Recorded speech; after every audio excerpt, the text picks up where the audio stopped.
¿cuál es tu frontera? Escúchame bien, que tienes que romper, que tienes que cruzar para que otros lleguen a Jesús. De pronto usted está tratando que su hijo o su hija lleguen al evangelio. Usted debería romper la frontera de mostrarse vulnerable a ellos para mostrar que el poder de Dios ha actuado en su vida y decir: vea, yo también cometo errores, yo también soy pecador, pero Cristo me ha salvado, Cristo me ha sanado. Y he titulado el sermón de hoy: poder para unir, para alcanzar y para avanzar. ¿Poder para qué? Para unir, ¿para qué? Para alcanzar y para avanzar. El capítulo 15, el apóstol ya está concluyendo su epístola. Y para introducirnos a lo que el apóstol quería decir, todos los que estamos aquí nos gusta la música, ¿cierto? Todos, ¿no? Algunos escuchamos la mejor música que hay, ¿no? ¿Cuál es la mejor música que hay? El rock, ¿cierto? Otros escuchan el vallenato, otros escuchan los corridos, otros el reggaetón, el merengue. Bueno, cada quien tiene su propio gusto por la música, pero usted, cuando escucha su música preferida, usted puede discernir si el que está cantando está como desafinado, ¿no? Está como perdido. Usted ve reels, memes de personas que cantan con todo el corazón, ¿cierto?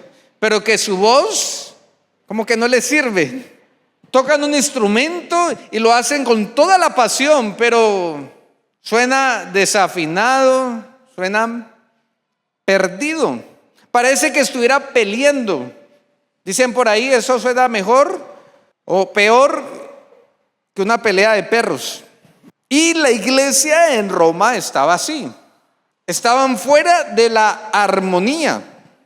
Habían judíos y gentiles que amaban a Dios, pero que no caminaban al mismo ritmo. Porque el judío que había sido instruido desde niño en los rollos, en el Pentateuco, en la ley de Dios, pues al conocer a Cristo se le hizo más fácil asimilar la obra de Dios para su vida. Pero también estaba el gentil que vivía bajo el contexto pagano de ofrecer, o más bien comer alimentos ofrecidos a otros dioses. Vivían en ese contexto inmoral del Imperio Romano. Las ideas humanistas que hasta el día de hoy han sido de influencia para el mundo posmoderno. Y llegan a los caminos del Señor y les cuesta un poco asimilar el mensaje del evangelio. Mientras los judíos corrían, los gentiles caminaban. Pero Pablo les escribe que para que unan su paso, para que unan sus criterios, no por tradición o por cultura, deberían hacerlo a través del poder del Espíritu Santo. Porque el poder del Espíritu Santo tiene la capacidad para unir, para alcanzar y para avanzar. Y bajo el contexto de la iglesia, hoy en día, muchos de nosotros tenemos dones, recursos, equipos llenos del Espíritu Santo. Pero, escúcheme bien, la división, el egoísmo, el etnocentrismo frenan el avance del reino.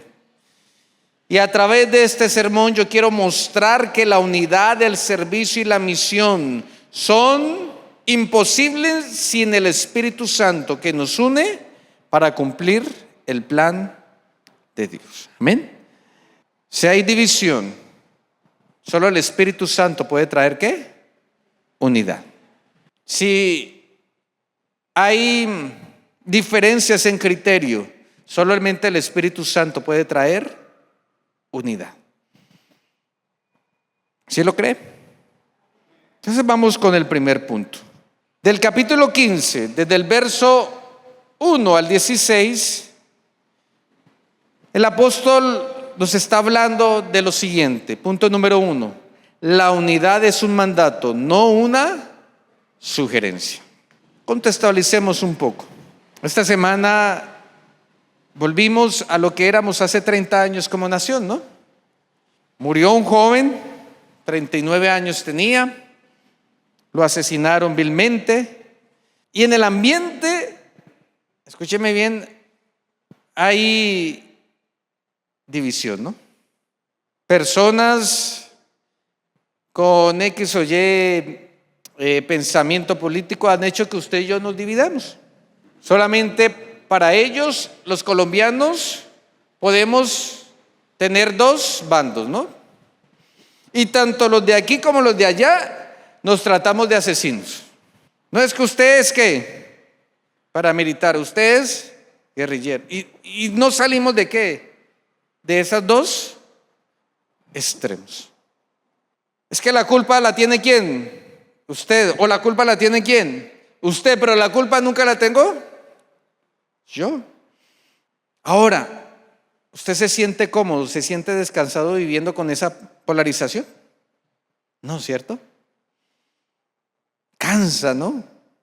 Uno prende las noticias, ve las redes sociales, polarización por todo lado. ¿Nos quieren qué? Dividir.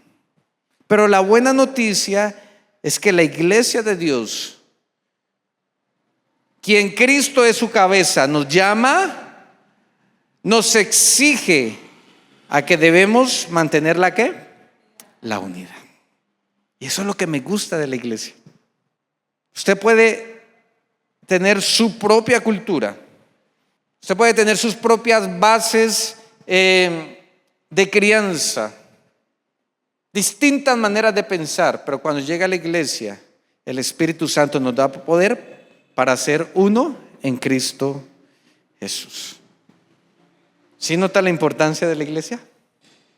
Y a veces ni Satanás tiene que hacer sus obras satánicas así gigantescas como las que usted y yo creemos que hace, no, simplemente atentar contra la unidad y ya la iglesia pierde su propósito. Por eso la frase confrontante que traigo en esta noche es la siguiente: no hay avivamiento real, ¿sí qué? Sin unidad real. ¿Sabe cuál era el problema de la iglesia en Roma? Que los creyentes fuertes menospreciaban a los débiles en la fe, y eso generaba división. Pero hoy también sucede lo mismo. Muchos creyentes critican en vez de apoyar, creando grietas en el cuerpo de Cristo. ¿Cuántos criticones hay en esta noche? ¿Cuánto nos gusta la crítica? Pues hoy la palabra de Dios dice no existe ni crítica constructiva ni crítica destructiva. No, lo que debería existir en el cuerpo de Cristo frente a la diversidad que hay es que la unidad. Mire lo que dice el versículo 1: los que son fuertes deben tener consideración de los que son sensibles a este tipo de cosas. Versículo 2, mire cómo empieza: deberíamos ayudar a otros a hacer lo que es correcto y edificarlos en el Señor. ¿De qué está hablando ahí el apóstol? De la unidad, de recibir, ¿cierto? De soportar las flaquezas, de llevar las cargas de otros con paciencia, no juzgando. De que el objetivo de mi libertad es fortalecer al hermano que es débil y no que señalarlo. Les doy un ejemplo. Cuando yo decidí comprometerme con Jesús, mi vida cambió y mi debilidad también cambió al instante. Yo era una persona grosera, lujuriosa. ¿Verdad, pastor? Sí. ¿Usted cree que yo desde niño he sido santo? La Santa Paloma. No, es que el hijo del pastor, entonces él es santo. No, en mi adolescencia era grosero y veía a las mujeres con lujuria. Tremendo, ¿no? Ahí sí se levantó, ¿no? El que estaba haciendo, ¿qué? ¿El pastor qué? Chisme. Y cuando yo me comprometí con el Señor, Él enseguida cambió mi lenguaje. De 10 palabras que decía, 9 eran groserías. Pero eso fue ¿qué? Instantáneo. Y yo me sentía muy orgulloso de mi cambio. Ya no soy grosero. Yo puedo decir desde mis 14 años hasta la fecha de hoy, no me ha salido ninguna grosería. Me manchuco el dedo y digo, ¡ay, gloria a Dios! El carro me cierra y digo, ¡uy, Padre bendito Dios! Y no he hecho el madrazo. Pero fue un cambio ¿qué? Instantáneo. Pero a mi alrededor habían cristianos que le costaba dentro del proceso de transformación dejar ¿qué? Las groserías.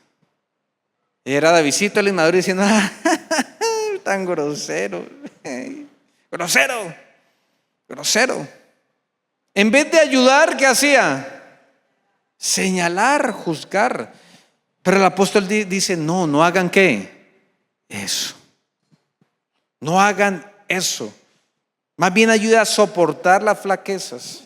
Y mire, Jesucristo es el vivo ejemplo de lo que deberíamos hacer. El versículo 3 dice, vea, pues ni siquiera Cristo vino para agradarse a sí mismo, como dicen las Escrituras. Los insultos de aquellos que te insultan, oh Dios, han caído sobre mí.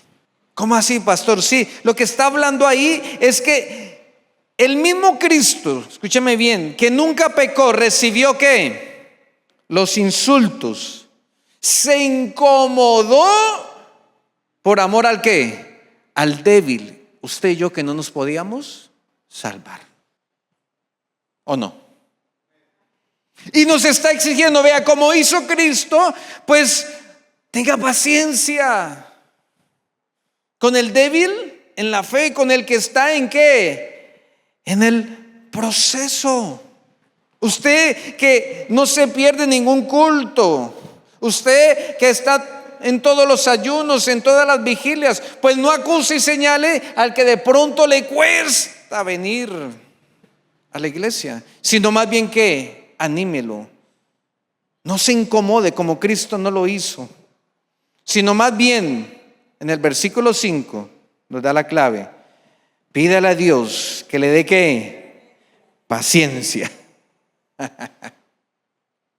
¿Cuánto necesitamos paciencia? Somos impacientes. ¿Por qué? Porque somos diferentes. Hay barreras culturales, espirituales, de edad. Voy a poner una aplicación práctica aquí. Estamos hablando de la iglesia, pero aún en su familia. Su mamá o su papá es de otra generación y le cuesta la tecnología, ¿o no? No, mamá, es que tiene que hacer un correo, pero ¿cuál correo? Y la clave, no, es que... Y usted que nació en una generación donde esto lo maneja así, ¿está siendo paciente con su mamá, con su papá, con su abuelo, con su abuela para enseñarle a manejar la tecnología? O viceversa, usted que es una persona ya hecha y derecha, tiene experiencias en administrar el dinero, en ser un buen trabajador. Usted que ya es una persona con un carácter definido y llega el joven que hasta ahorita está empezando a trabajar, el que comete muchos errores. ¿Usted le está teniendo paciencia? ¿Le está hablando con amor? Y un verdadero avivamiento siempre va a traer reconciliación entre los creyentes, aun cuando existan brechas culturales, de edad, espirituales. Por eso necesitamos el poder del Espíritu Santo. Amén. ¿Sí cree? Mire, cuando usted no es empático con la persona que es débil, con la persona que está en el proceso, usted en vez de unir está ¿qué? Dividiendo. Y cuando usted divide, el fuego del Espíritu Santo podría apagarse. Mira lo que dice Efesios capítulo 4, versículo 30. No entristezcan al Espíritu Santo de Dios con la forma en que viven. Recuerde que Él los identificó como suyos, así que les ha garantizado que serán salvos el día de la redención. Siguiente. Líbresen de toda ¿qué? Amargura. ¿Usted se ha amargado con alguien de la iglesia? ¿Con alguien de su familia? Bueno, líbrese de la amargura.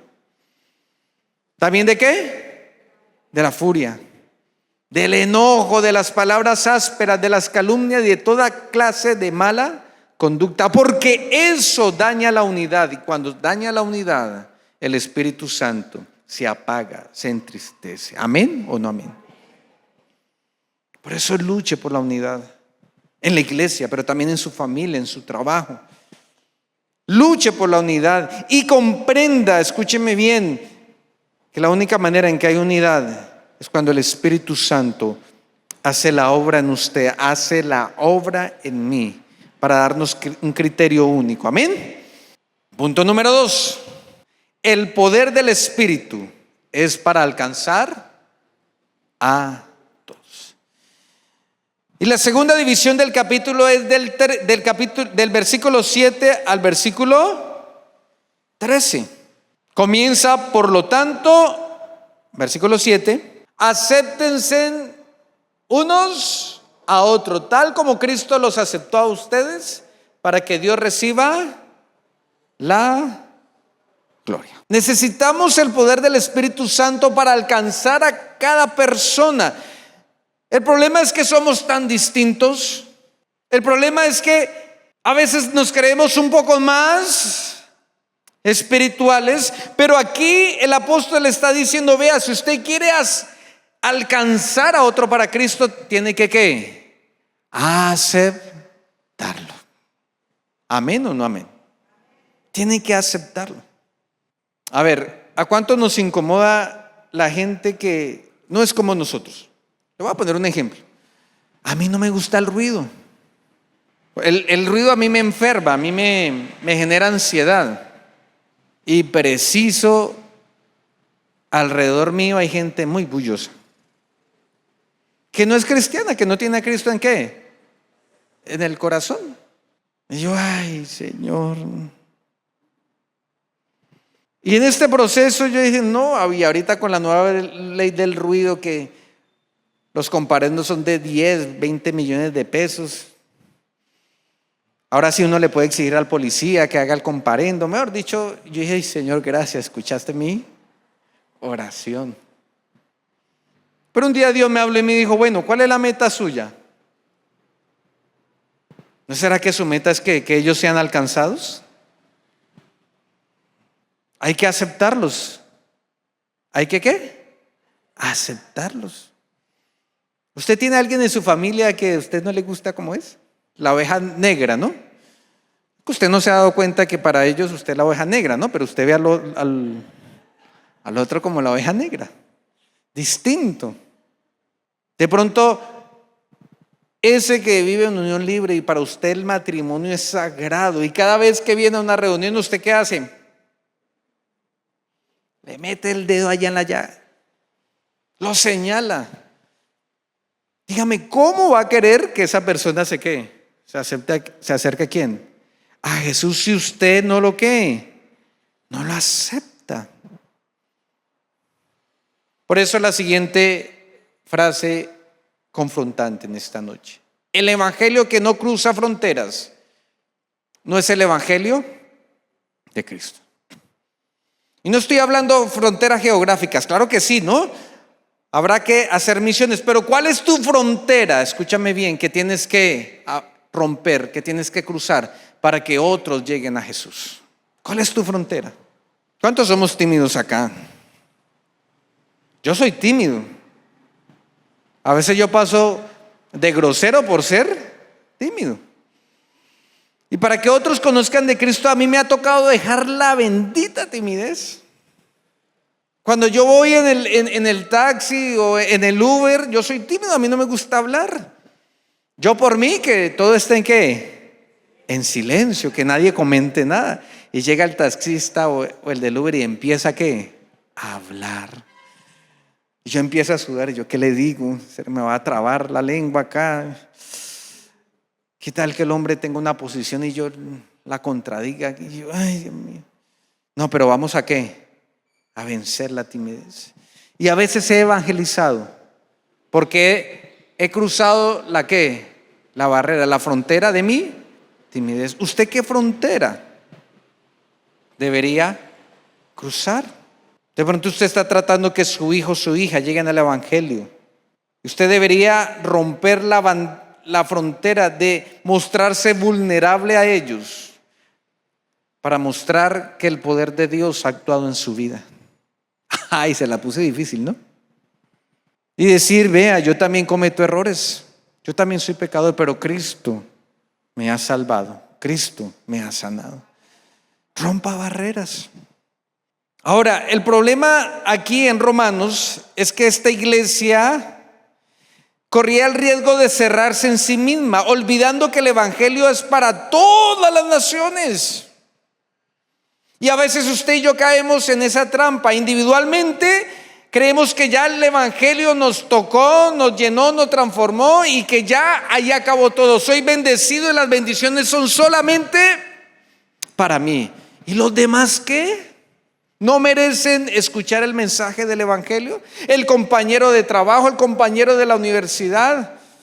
Rompa la barrera, rompa la frontera de la vergüenza. A veces nos sentimos avergonzados, señalados. Ay, ¿qué tal que se burlen de mí? No rompa con todo eso, no se encierre en sí mismo. Pero también la iglesia como tal debería enfocarse no solamente en lo que hacemos aquí. Ay, tenemos un edificio lindo, tenemos unas sillas cómodas, tenemos buenos músicos. No, deberíamos bendecir a otros, abrir otras iglesias, bendecir proyectos misioneros.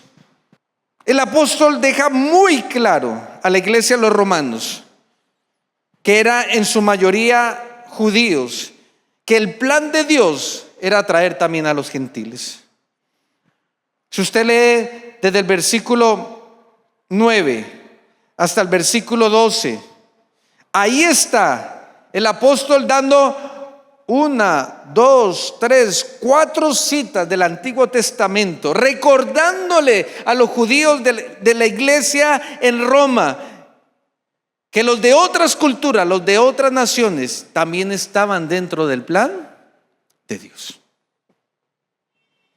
Yo creo que Dios te está recordando a ti, escúchame bien, que los que están afuera de estas 4 paredes también necesitan conocer el evangelio. Y concluye diciendo el versículo 13, ahí está: le pido a Dios, fuente de esperanza, que los llene completamente de alegría y paz, porque confían en Él. Entonces rebosarán en una esperanza segura mediante ¿qué? El poder del Espíritu Santo. ¿Qué está diciendo el apóstol? Que la llenura del Espíritu Santo no es solamente para el gozo personal, para la bendición personal, no, sino para abrir puertas al evangelio en lugares cercanos y en culturas diferentes. Y la aplicación, vuelvo y lo repito, va de manera personal. ¿Qué barrera está rompiendo para llegar al evangelio? Pero como iglesia también hoy les animo. ¿Qué estamos haciendo como catedral de vida para avanzar en las obras misioneras en otros lugares donde también merecen escuchar el evangelio de Cristo? Por eso ore por las misiones, ore para plantar nuevas iglesias, para que sea lleno del Espíritu Santo y usted pueda traer otros a los pies de Cristo. Así no concuerden con su manera de pensar, así no concuerde con su ideología política. No, acuérdese que venimos a la iglesia a mantener la unidad en Cristo. Amén. Y número 3, la misión necesita, ¿qué necesita? Cooperación y oración. La tercera parte del capítulo empieza desde el versículo 14 al versículo 33. Y es el propósito en sí de la carta a los romanos. ¿Cuál era el propósito? Dice el apóstol que él quería evangelizar una zona que no había sido alcanzada por el mensaje del evangelio, y era España. Y el apóstol que se encontraba en la región allá en Grecia, más hacia el oriente, en Corinto, dice los que saben que ahí escribió su carta, dice: vea, hermanos, tengo un proyecto misionero, quiero ir a evangelizar. ¿A dónde? A España. Pero para ir a España tengo que cruzar ¿por dónde? Por Roma. Y necesito que ustedes cooperen para que yo pueda llevar el evangelio a lugares donde no ha sido escuchado. Ese es el contexto de la carta como tal. Pero yo quiero confrontarlo con la siguiente frase, por favor. La iglesia que no ora y no coopera se convierte en un club, y no en ¿qué? En ejército. Mire lo que dice la frase. ¿Usted cómo ve la iglesia de Cristo? ¿Como un ejército o como un club? ¿Como un lugar de descansar o un lugar para equiparse y hacer la obra que Jesús nos mandó a hacer? ¿Cómo usted ve la iglesia? Porque así como la ve, así mismo usted participa de la misión que Dios tiene para su vida. Si usted la ve como un club, usted dice: no, Señor, sáname, bendíceme, libérame, ayúdame. Parece ya una ovejita, ¿no? Un ternerito. Restáurame, provéeme. Pero cuando usted la ve bajo la perspectiva del plan de Dios, usted dice: no, Señor, yo ya fui bendecido, yo ya fui restaurado, yo ya fui lleno del Espíritu Santo. Ahora voy a ir a hacer el plan de Dios para mi vida, que es que otros conozcan de su amor. La iglesia, usted y yo, no podemos caer en la comodidad, olvidando que el ministerio requiere sacrificio, apoyo mutuo y oración constante. Vea, el objetivo de la iglesia es ir a ser discípulos. ¿Usted está cómodo o está haciendo un sacrificio para hacer lo que Jesucristo le llamó a hacer? Sea sincero. ¿Hace cuánto usted no trae o no habla con otra persona para que se convierta en un discípulo de Jesús? Mire, en el versículo 14, Pablo reconoce que la iglesia de Roma es madura, pero insiste en recordarles. Mire, dice: mis amados hermanos, estoy plenamente convencido de que ustedes están llenos de bondad, conocen estas cosas también, que pueden enseñárselas unos a otros. Está diciendo: ustedes en la parte teórica, en la parte espiritual, ¿están qué? Bien, tienen un 10 en esa calificación. Pero el versículo 15 dice: aún así me atreví a escribirles sobre algunos de estos temas, porque sé que lo único que necesitan es ¿qué? Recordarlos. ¿Recordar qué? La misión. ¿Recordar qué? La misión. Si no tenemos en cuenta la misión, nos salimos del enfoque y perdemos el tiempo, perdemos el propósito.